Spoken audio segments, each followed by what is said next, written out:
Assalamualaikum warahmatullahi wabarakatuh. Bismillahirrahmanirrahim. Alhamdulillahi rabbil alamin. Assalatu wassalamu ala asyrafil anbiya'i wal mursalin nabiyina Muhammad wa alihi wa sahbihi ajma'in. Amma ba'd. Allah දෙවිඳුන්ගේ ශාන්තිය හා සමාදානය උදා වේවා. සහෝදරවරුනි සහෝදරියනි, ඊතා උතුම් වූ දිනයක අපි අද ඉන්නේ. ඒ කිව්වොත් උතුම් කුරානයේ අල්ලාහ් දෙවිඳුන් සපත කරන දවස් වලින් එක දවසක අපි අද ඉන්නේ. වල් ෆජර් අරුණෝදය මත දිවුරමි, වලයාලින අෂර් රාත්‍රීන් 10 මත දිවුරමි.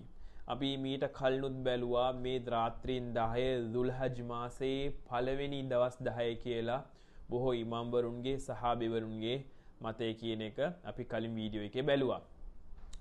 අද මම ඕගලන්ට කියන්න යන්නේ මෙන්න මේ දවස් 10 ඇතුළත දවසක් තියෙනවා. මෙන්න මේකට තමයි අපි කියන්නේ අරෆා දිනය කියලා කියන්නේ. මෙන්න මේ අරෆා දිනය ගැන නබිතුමාණන් මොනවද කියලා තියෙන්නේ කියන එක බලන්න කලින් ඇයි මේ හජ් දුල්හජ් කියන මාසය මෙච්චර ශ්‍රේෂ්ඨ වෙන්නේ? අපිට හැම මාසයකම නෝම්බි අල්ලන්න පුළුවන්, සලාතය කරන්න පුළුවන්, සකාත් දෙන්න පුළුවන්, සදකා කරන්න පුළුවන්.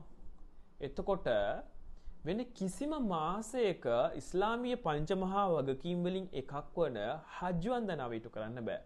මේ හජ් වන්දනාව ඉටු කිරීමේ භාග්‍ය මේ අවකාශය හිමි වෙලා තියෙන්නේ මේ දුල්හජ් මාසයේ විතරයි. අන්න ඒ හින්දා තමයි මේ දවස් 10 අල්ලාහ් දෙවිඳුන් අභියස ඊටමත් උතුම් වූ දවස් හැටියට පත් වෙලා තියෙන්නේ. ඉස්ලාම් දහමේ පංචමහා වගකීම් වල එකක් වන හජ් වන්දනාව මේ මාසේ විතරයි ඉටු කරන්න පුළුවන්.